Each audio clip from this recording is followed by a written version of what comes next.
Okay, we are live, and I'm just writing down a comment saying that we started the video in another video.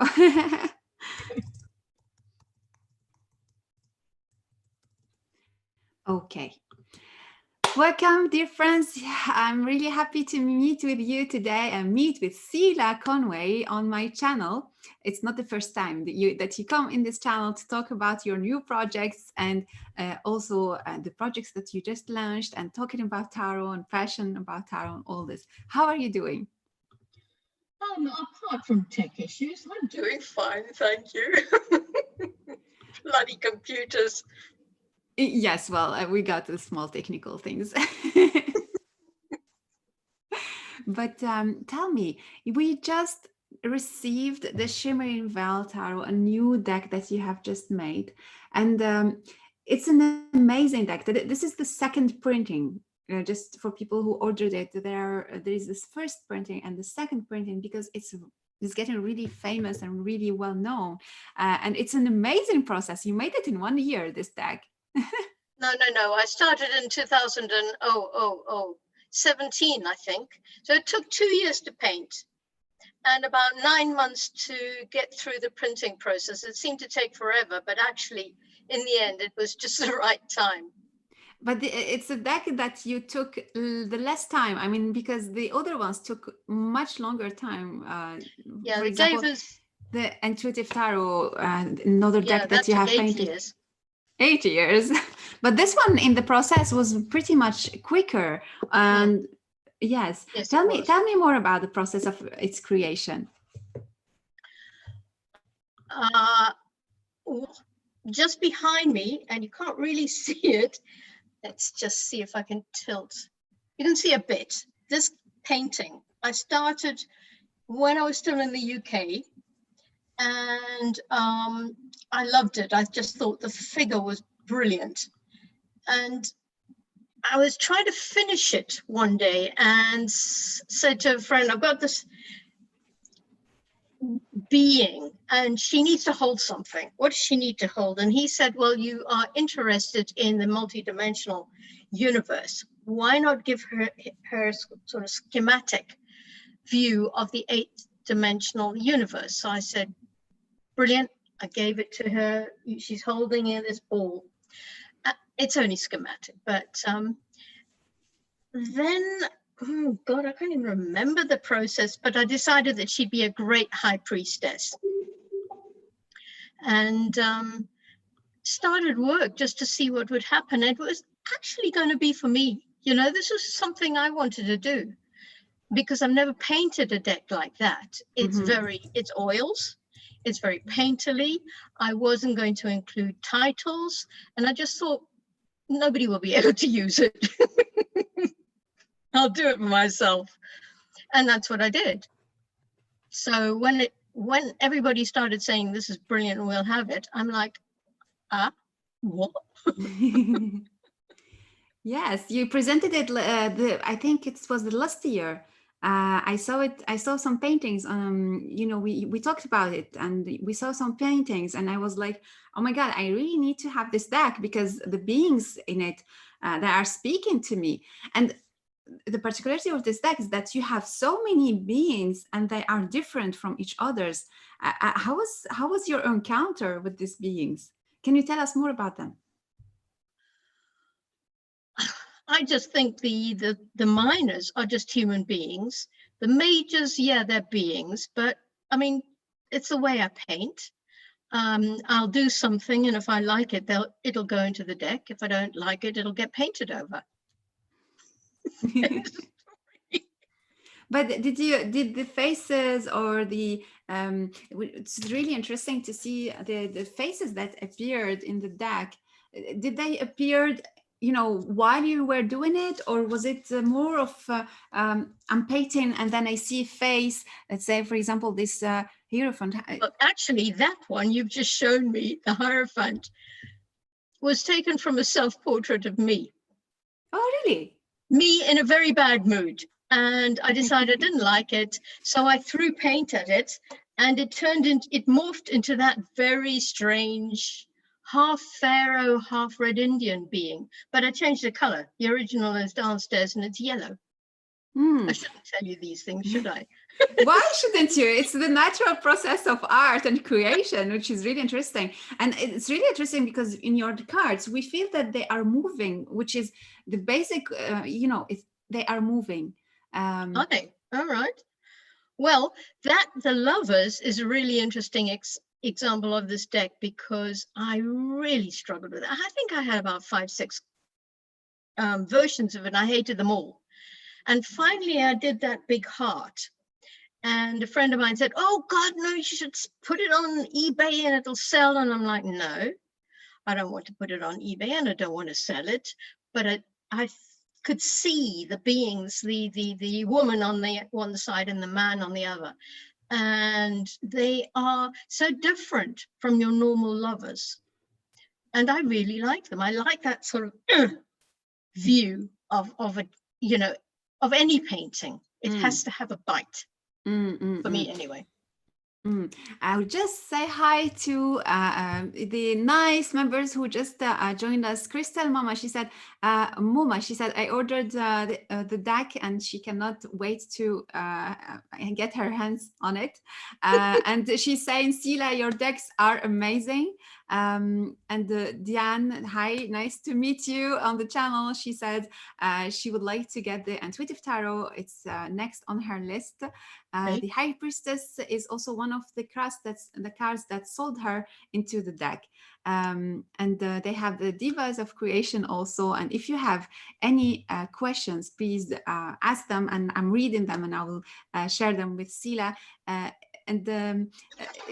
Crystal Moma, she's saying, Cilla, this is an artistic deck. Yes, it is an artistic deck. In fact, I've been told by a friend of mine who is another artist, she said that it's a deck for artists to dive into.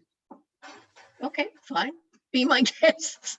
That's interesting. We will talk further about how we can use the deck within a few minutes, but I wanted to continue with the faces and the movement in the cards because in some cards we will see the faces and we will see, and the faces, what is interesting is that not the beings are energy, like they are energies. They are not, we don't see white people.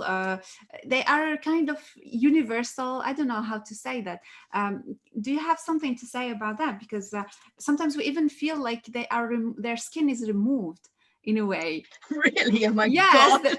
they are energy, but we don't see their skins or even the angels, which is really interesting. Yeah. Now, again, another trade secret, that was a gray painting. It was dark. And my artist friend said to me, no, doesn't work. Make it golden. So there you go. It's a golden death. So you are open in your process of creation. You are open. It's not like, okay, this is my vision. This is how you get it. And it's. Oh, no. It's a metamorphosis or something, it starts on something and then I hate it and I throw it in the corner or paint over it. It's a movable feast. That one, again, temperance took ages to get right. And what does it mean right for you? How do you feel that? I like it. When you like it, it goes. So there is something within you that says, okay, well, I like it. It works. It works as an image. It works as a tarot card. It doesn't, the colors are right. The shapes are right. I don't do tonal values. So this is anathema to most artists. I just look at it and say, okay, that works. Can I say that your decks are really cosmic in the sense of they are gathering energies, opinions, they are open, they move, they are not like stuck. They are like the planets moving and merging together sometimes and making eclipses and then going away. I mean, I love the universe. I would probably live in the stars if I could. And maybe that's why you are bringing them to us. Actually, one of the things that I've noticed in your cards, I will do. I will just tell to our members that I would do separate video where I will share my vision about your deck, and Oh, what I have learned from it and what it said to me and so on, brilliant. because it's very interesting. But one of the things that you talk about it in the companion book, let me find that what you were talking about the quantum realm. Mm. Yeah, and that's that can you have some few words about it, because it's the first time that I see it in a Really? tarot deck. Yes. Okay. Well, I found out about the quantum realms in about 1990. There was a TV program, and the guy is a mathematician, Roger Penrose, and he was saying that on the macro level, on this level, everything is touch, see, we feel it. Then underneath, there's this quantum level, which is teeny tiny, and you can't even see it. You can't gauge it at all. You can just take photographs of them bashing each other. And in between, there's something that we just don't know anything about. In other words, the macro world works on a different level from the quantum level, and we don't know what happens in between. And I just found that completely mind-blowing, but loved it to bits. And how did you integrate that into tarot? Because you were talking also about, the connection to it, to between things. You talked also about the hologram and the different layers. But how did you bring that into? We see it even in the minors. How did you bring them? How did you? How were you conscious about it when you were painting? Well, I would just paint something that interests me, like the two of Earth, I think it is. She's working with atoms. I don't know that I've ever actually put in an actual quantum picture, have I? Yeah, there is a quantum card in the Davis. Yes, and even in here, you see. I mean, you even with the Queen of Fire, there is something we feel about in this way. Good. You see, when you paint, you just paint something, and then other people see other things in it. So I'm quite happy for anybody to see anything into my cards, as long as they don't ask me too much about them. So we will refer them to the guidebook, which is very interesting, by the way. Yes. And you even added examples, like real examples of readings at the end of the guidebook. And it's something that you do usually in your guidebooks, which is it shows the real reading, how it works. Yeah. That's wonderful. In this deck, one of the particularity also is that you added another major card. How did you do that? I mean, how did you add another card to major? How? Well, if you look at the IT2, yes. I put the Fool in twice anyway. Yes. He starts as 0 and then he goes up, and the end of the majors is the higher level of the Fool. So I thought, well, why not another Fool? Actually, if I painted it now, I'd probably reverse the colors, because that Fool is dark, but he should be light. So I should actually have the light Fool at the end. Why? Tell us more about it. Why? Well, I don't know. I've just been finishing a little blurb on colors in my new deck, and saying that we ascribe value to things, colors. And in actual fact, I'm ascribing a value to that dark Fool. Why? It's wrong. I think we put things in cubby holes, and it's wrong. But yeah. Mm-hmm. And there is another card you added also. It's actually it's the card I just showed. The Queen of Wands, I think, right? Yeah. Yeah. I don't know if you have it also in the new edition, which is the edged one. Yeah. I didn't take anything out. In fact, somebody was saying that one of the cards, the Page of Earth, isn't sharp enough. And I was like, right, tough.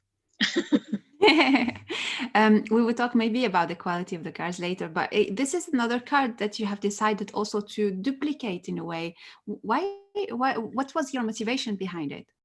Well, my sister-in-law had an absolute blue fit whenever she saw snakes. So I know that some people have huge phobias about snakes. And I didn't particularly want them to have to use the deck without a Queen of Fire. So I shoved that one in.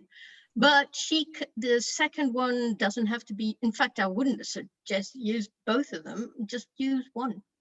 Mm-hmm, mm-hmm, mm-hmm. There is also something related to this, and you talk about it in the book, but maybe I'll talk about it in another video. But there is a lot of myths and mythology that you brought also into the deck. What was your motivation behind, or what it was influenced by what? I know that you love reading. Also, you are very curious. Maybe you can share about the myths that you have brought into this deck. No, I brought it into the deck because I'm interested in mythology. In fact, that I've said to a lot of people that the tarot, the original tarot, my intuitive tarot, educated me. Before that, I was just a kid who'd gone to school and learned absolutely bugger all. But because of the tarot, I started looking into psychology. I started looking into myth, history, science, the whole bit, and so I always refer to mythology. And in actual fact, that one of the new decks, newest deck. This is the deck you are working on at the moment, right? Yeah. It's exclusive here. We are showing the new project of Cilla. I doubt if it's going to be ready before 2024. Actually, it's taking a long time. But I think it's really interesting. I don't see if you can see this. Yes, that's the full. Beautiful. So he has Pan. Pan. The guy who is the god of wine, Dionysus. There's a guy riding a horse backwards because the North American Indians have that as a figure. I love that. I mean, I would definitely be one of those. Where are we? Oh yeah, and someone jumping off a cliff there. A female fool jumping off the cliff. This is beautiful. So, okay, we are jumping from the Shimmering Bell Tarot to another deck. This one is a new one. Is it based on mythology, or what is the? How did it birth? How is it coming to the the manifestation realm? Well, it's the last one I started, and when the COVID lockdown happened, I had a whole stack of paintings all over the floor of the studio. And I was like, okay, there's got to be a theme here. And I looked at it and I thought, dead people. Okay, Book of the Dead. So that's one. And then I finished that. That was incredibly fast. I finished it in a month. It obviously needs a lot of tinkering with and making good. But then I thought the Book of the Dead has sort of pushed me into thinking about ancient gods. I don't know why, I can't remember why, but I read a book years and years and years ago called The Old Gods Laugh. Mm-hmm. And for some reason, this just triggered something in my head. Mm-hmm. And I could see them all sitting on their plinths, laughing and tearing people apart, because the old gods can be quite bloodthirsty. Mm-hmm. And I thought, why not? So I roughed out the death card. Well, actually, the death card really painted itself. Where are we? No, where are we? Where have you got to here? There we go. This painted itself, if you can see it. Mm. Jackal-headed Anubis, you've got death, and then you've got this one, who is the god of the underworld, whose name I've forgotten. Well, anyway, he's the god of the underworld. Maybe, and I think that's what started the deck off, because I just thought, well, why not, Why not a Book of the Dead? Old gods, whatever. Book of the Dead, Book of the. It's is it Egyptian inspiration? Is it coming Now, or combination? the old gods is not Egyptian. In actual fact, I'm going back and back and back. And the oldest gods I've found are before the end of the Ice Age, which I find pretty fascinating. Now, this is the, where are we? Where's the Book of the Dead? I've got all these paintings. Many participants are talking about the shape of the new deck and that Oh, it's yeah. great and that it would be really lovely in a spread. It's a nightmare to do. I hope it would be very easy in the printing process. Diane Well, I also have great no death card. idea, you know, but it will be an interesting read because you can sort of do like that. Yes, yes, yes, yes. It's very interesting, and the shape is really interesting. Yes, yes, yes. So wait a second. We are talking about a new deck, and I feel like your way of transmitting, or yes, it's through paintings, but there is a lot of downloads, where I call downloads, that happen from your paintings, and we don't. For example, for me, I don't remember the names of all the gods. I'm really interested in the Egyptian mythology, but the other mythologies I read about them a long time ago, and I'm not interested that much in the intellectual, but more in the energy side, learning from them directly. And this is something I feel in your decks generally. Is not an intellectual connection, but it's more like one-to-one, connection, learning from them directly. Do you feel that too, or am I imagining? Is someone from you feeling that too, talking to people who are following us? No, I don't do it intellectually. I find that intellectual decks are too cold, and I don't work like that. So no, I mean, whoever she is quite a dark being, but I love her. Yes. Crystal Mama is talking also about the shape of the cards and make connections and how the cards touch and influence each other's. And I don't know. I don't think it's only the shape. Even the cards. When we put the shimmering vial, one card to each next to another, they speak also through the colors, through the movement. And I was so curious about the back of the cards. So what does it mean? Why did you choose this one? Again, trade secrets. Don't blame me if I get, well, I will not blame you if I get sued.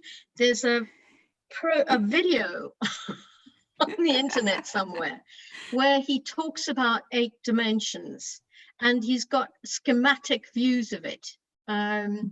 And I just nicked one of his images. That's the basis of this. But then I overlaid it with about 3 different, you can see the starry type things in there. But then I've overlaid it with, I don't know, one of my cards that didn't work, just overlaid the colors. I do that a lot now in Photoshop. Oh, so this is another thing that you talk about. Also, it's like you don't use Photoshop a lot but you can maybe calling for the help of this technology for some paintings. But I really like your openness about art, about how you make them, how I feel through your decks this openness that you bring to the tarot field, to the tarot readers, and also something related to personal relationship with the cards and the beings. You don't impose your point of view. You are more of an inviting. And this is really very, very particular about you as a creator and tarot reader, that I really appreciate. You are a bringer of these knowledge, a transmitter, I feel, or like a bridge, but you are an open bridge. And about the colors, I see that in your decks, especially this one, I have identified some colors you have used. The blue one is one major color. Is it because you prefer it, or is it because there is cosmic connection? But the blue is so present. I will put that in the video apart in all the shades possible. I do tend to use blue a lot. I always have. Blues and deep reds. Yes. I use. I like them. Green, I have more of a troubling relationship with. I find it difficult to use.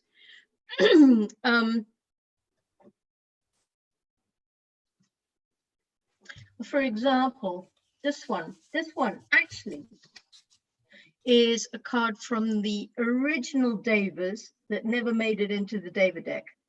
This is why I've now got a second deck, because, but you see here, it isn't blue, but it has that coloration, if you like, that is sort of blue. Mm. And it's just a color I feel comfortable with, I suppose. Mm-hmm, mm-hmm. There is this color. There is the red orange that is really present in your deck. Also, there is another color that I don't know how we define it, but this type of goldy, pinky, whitey, presence. That's the one I use for holy people. Yes. So you use it here also. Yeah. You used it. So you identified this color for high. How did you call them? Holy people. Holy people. That's beautiful. You used it also in this one, and it appears also. I've noticed that we can find it in other cards, even in the minors, which is really interesting. You see, you put it here in the 4 of. Oh yeah, but you see, that's a holy image. It's a meditative image. Meditative image, inviting to holiness. So these cards invite to holiness. And this card, I was so curious about. What is this card about?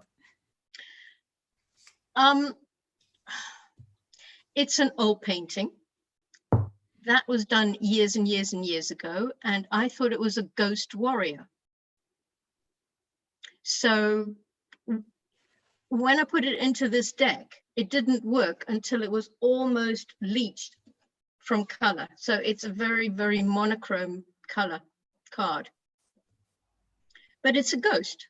It's a ghost. It's got scissors Mm-hmm. for hands. Mm-hmm. I wouldn't like to get on the wrong side of him, I must admit.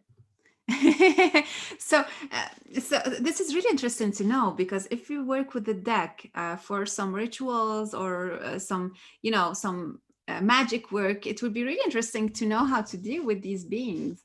And I wonder, I know that you have put many personal insights on the guidebook, but I would be really interested to know these things. There are other beings. It's really interesting in all the beings that are here, just in all the minors. Yes, she was the last card I finished, because the original, she was in there and I'd sent it off to be printed, and I looked at it and I thought, figure doesn't work, so I gave her more of a skirt. But she was a little bit sort of like, she just didn't work. She was too, Yes, and then you worked it, and then you liked it, and you put it in the deck.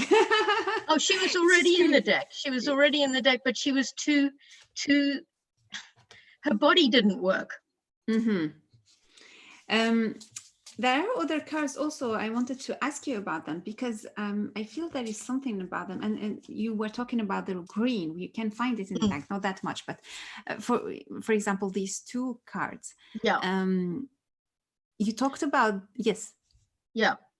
Now she's green, and she is I don't know what the hell she is. Mm-hmm. She's an atomic being. She's very small. But yeah, where did she come from? She came from a golden painting I had. Mm-hmm. I go through everything in my files, and I say, oh, might be able to use that, but not that color. The one on the left, that's the one that somebody said, or a couple of people have said, it isn't in focus. Tough. It's in focus for me. Mm-hmm. But also, what I like is that this one reminds me of the high priestess, holding things. something we are that's holding. interesting. You've got some things like that, and a lot of tools in your deck. People holding things.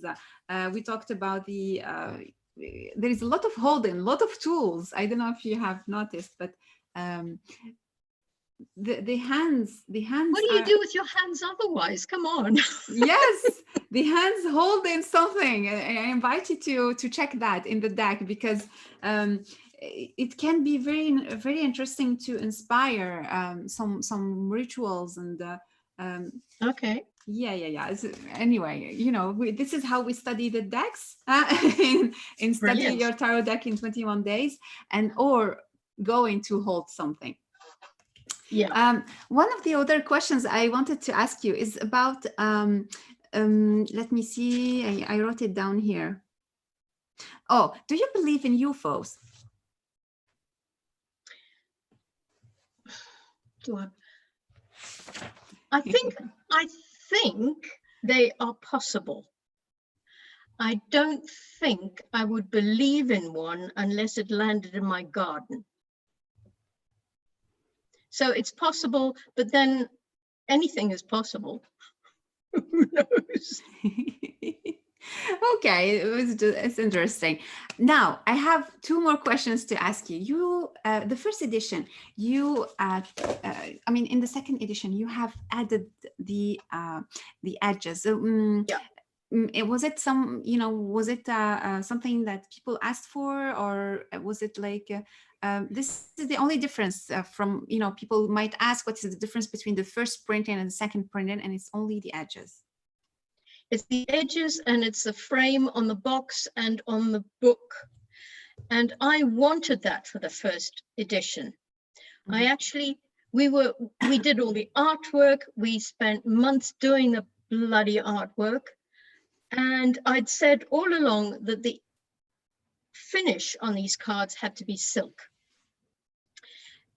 And the day that they were going to put the foil on, they said, you can't have silk, you have to have gloss. And I said, no, I am not having gloss. You better go back to square one and take the bloody foil off. And I was so irritated about that, because I wanted the foil and I knew it was going to be good for the deck. Mm-hmm. But in between the time of them printing number one and me ordering the second print, because we ran out, they said, we've got a new paper that we can use and we can put foil on it, which is why it has foil. Mm-hmm. But it's a shame, actually, because I would have loved the first edition to have it.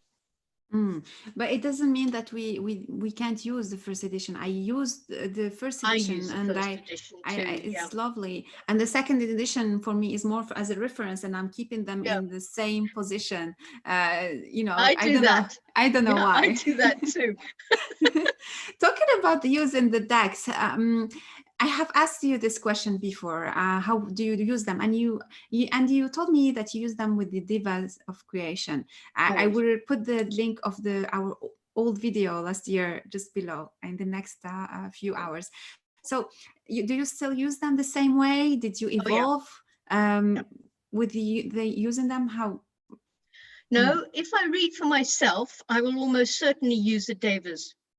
If I've just got a small question and I want to check something out, I'll use the Devas. If I'm reading for someone else, I will use the tarot as a basis. And it's now the Shimmering Veil I use most of the time. And then I'll take a Deva every now and again, because I love the way that they intersperse themselves. I would ask our members, how are you using the deck? Are you using it with Divas of Creation, with other decks?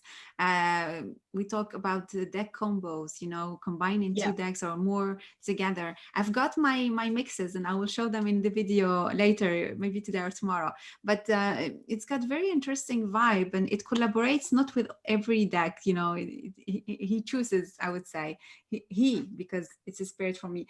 He chooses its spirits.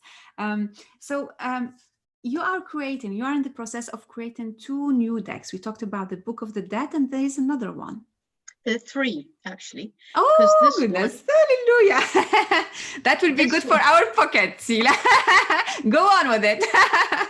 This one is going to the printer in as soon as I finish it. I keep on saying, no, better just check the artwork. But this is the Deva 2 deck, the multi-dimensional Devas. I love it. I think it's brilliant. Here's a Deva. If I can see it, can you see it? Yes. I keep on losing bits of it. Oh no, what have I done? It's taken me 3 weeks to put the damn thing together, and now I've got it in the wrong order. Okay, here's an angel. Yes. Here's an angel from the Deva 2 deck. And it starts with the first dimension, which is a little pale blue dot. But if you go out in close, you realize that it is a world. Then we go to this, I'm not going to go right through them, but I'll just go second dimension. Third dimension, this is us, stuck in a triangle. Fourth dimension. And so on. And then we finish the dimensions, we go to the angelics, the devas, vibrations, light. Well, this is light, dark, love. Because, you know, I don't know how many times in the height of the new age, it was always like light and love. And I'm like, it's got to have both. Light and dark. So anyway, it's got light and dark. This is deep magic.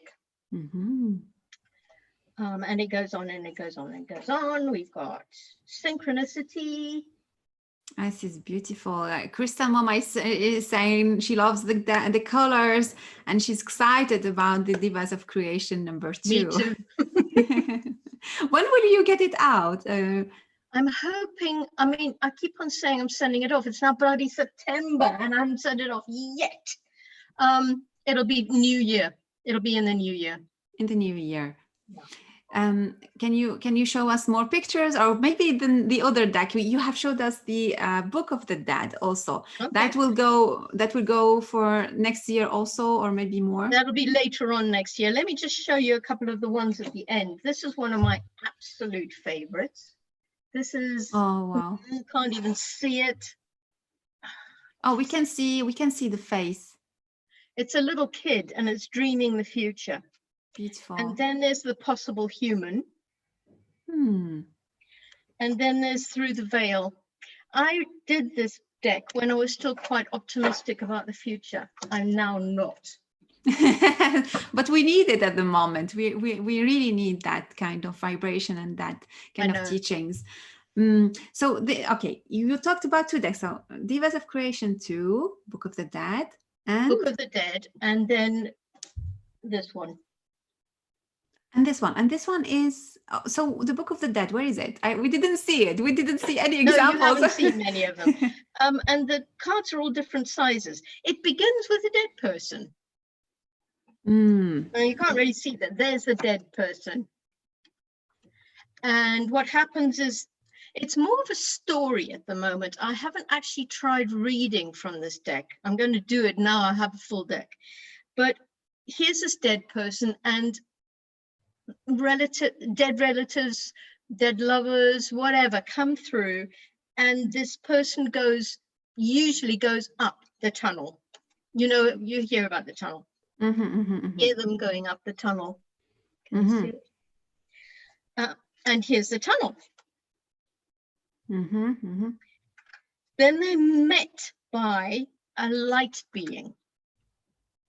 This is not going to, there'll be more definition in the final thing, but that's all I've got at the moment. And they have a life review. Then the life review is liable to be pretty damn difficult for a lot of people. They won't want to see what they've seen, but after a while they realize who they are and they come back, and I don't know if you can see them. This is innocence regained anyway. Beautiful. And they have a reunion with, some people have their reunion with their animals. So you've got a horse and a dog and a cat. You see the little cat? I don't see it very well, but Well, I it's do. not very clear, but it's okay. And then you've got a bird in there as well. And then people start moving into the gardens. There are lots and lots and lots of gardens. And they go along to have courses, like workshops with shining teachers. And this isn't the printout I wanted. I don't think I've got it. Anyway, this is the union of the soul, because I believe that you have spirit and soul and they're different. And so here you can have a union, it's unification. Here the Deva is creating a universe, and that's the end of the first path. There are 4 paths. Wow. And I'm like, wait, yeah, wait, let's say more about it.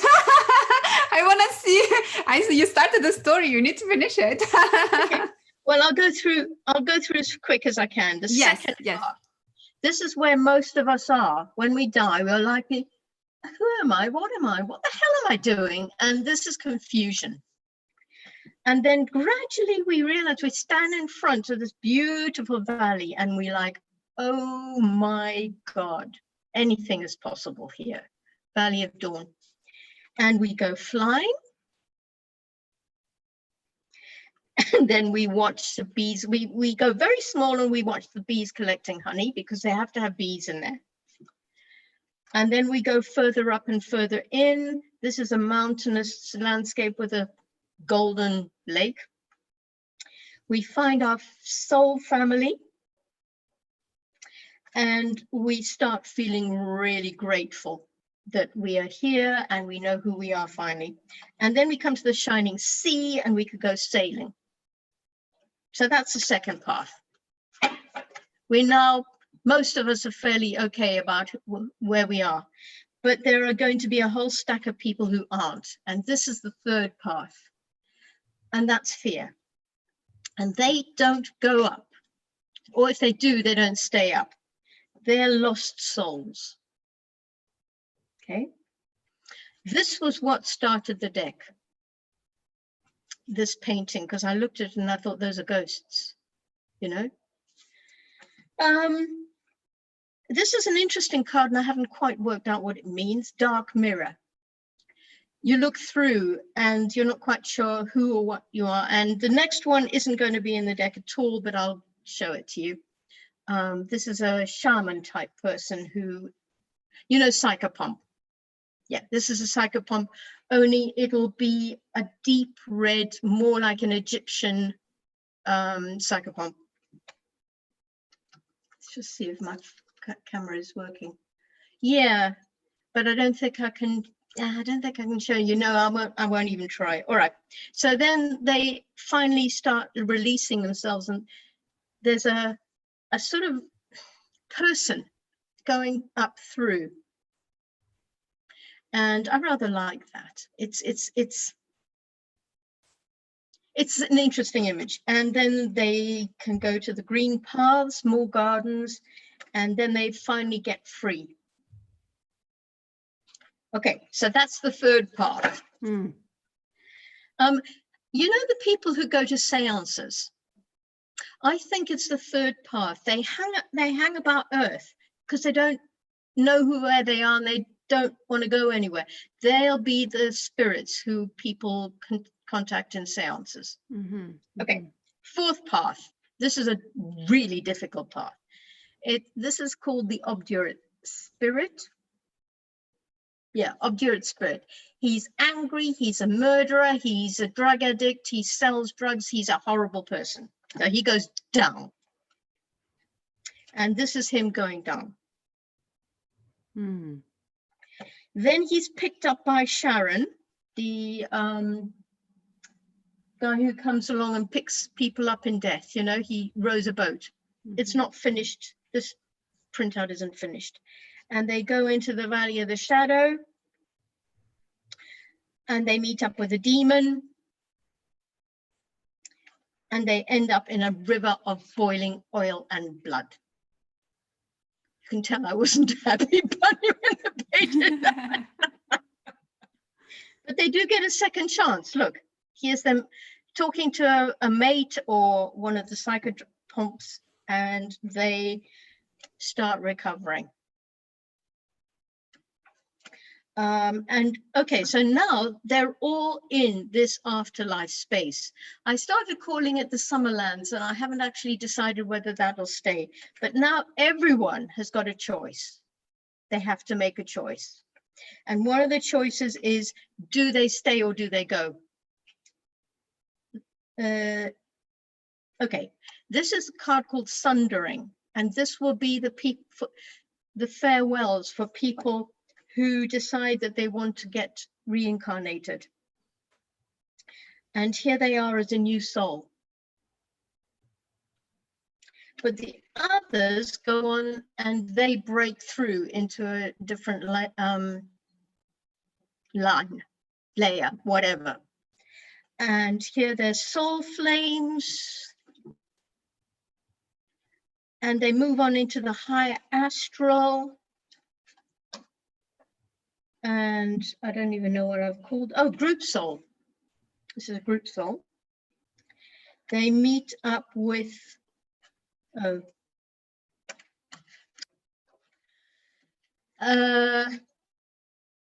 are those beings? Cherubim, not cherubim, cherubim, and seraphim. And then they go over the Rainbow Bridge. Sorry, you can't see it. And they land up in the higher realms. And there's one more after this, which is almost totally light. And that's it. What a journey, Cilla. What you are doing here is fantastic. I mean, in our shamanic practice, we explore these different realms, and there are some shamans that work on retrieving souls and helping souls to live in that realm. And I feel like it's more than an oracle deck or deck. There is something in it. It's like you are showing us not only stories, but remembrance. This is what is coming through your decks. There is remembrance. It's interesting because when I first started painting the deck, I was reading a lot of people who come back, near-death experiences. Mm-hmm. That's right, because I haven't had one of those. I had something similar, but it wasn't real. And I thought, I'll read up on people who've really come back.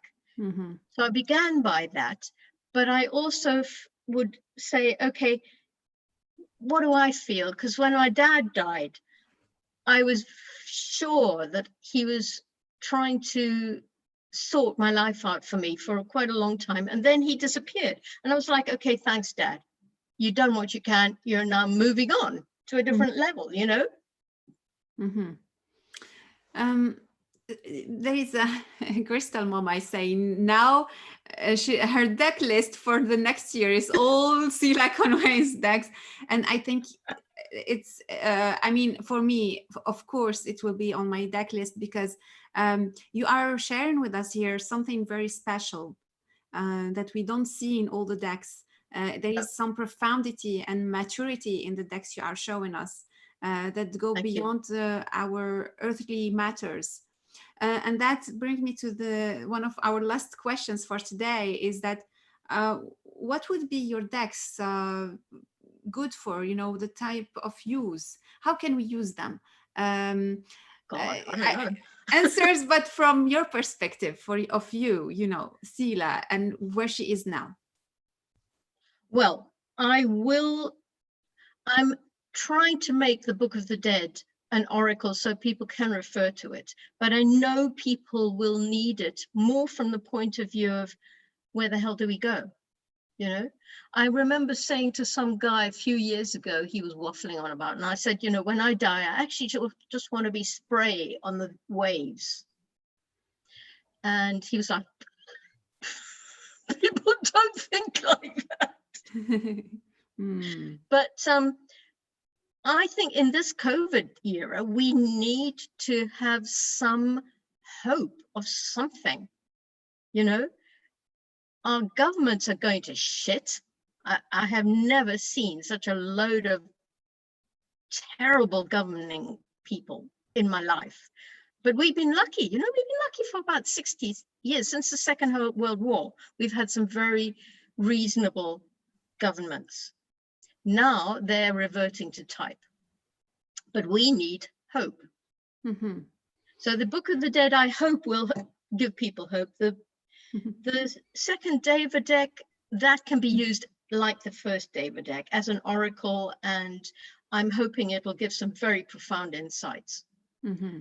You can use it with the old Davis, but that's a big deck. That's 120 cards.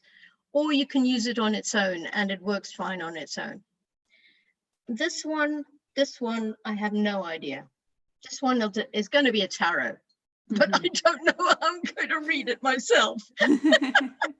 What about the Shimmering Veil Tarot? You have used it for many things. Are there topics that were, you feel that they work better for it, or so on? No, I don't do that many readings nowadays, from choice actually. But if I do, I read with the Shimmering Veil. I know people like having their decks in certain little categories. I never do that. If I'm working with a deck, I'll work with it all the time. Unless I feel in a bad mood or a good mood or something, and I'll go to the intuitive tarot, or just the Davis.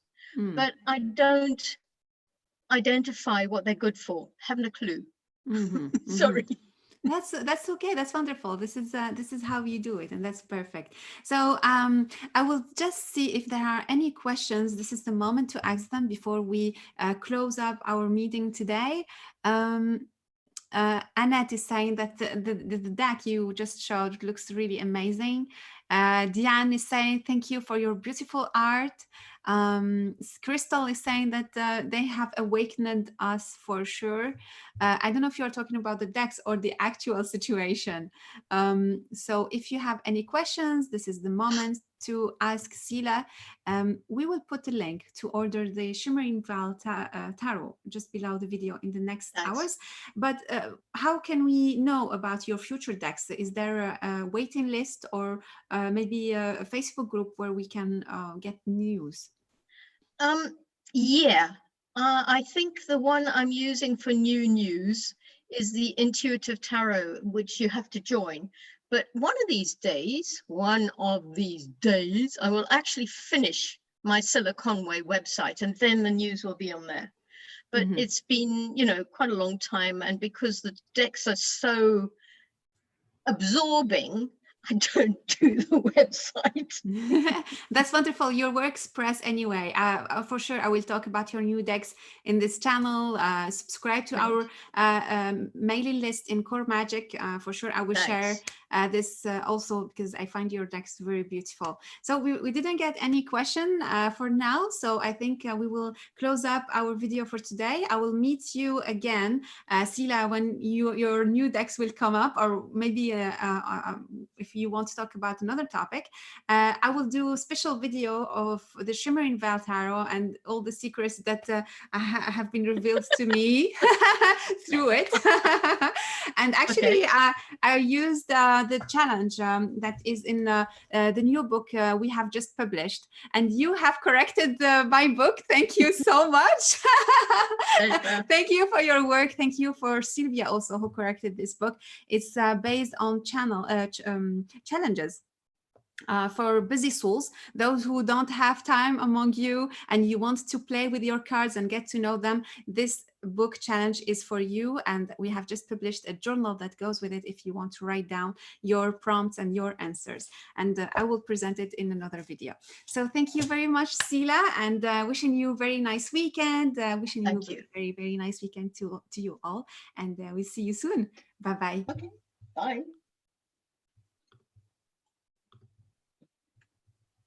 Should I just leave? Well, if you want to leave, I will figure out how to finish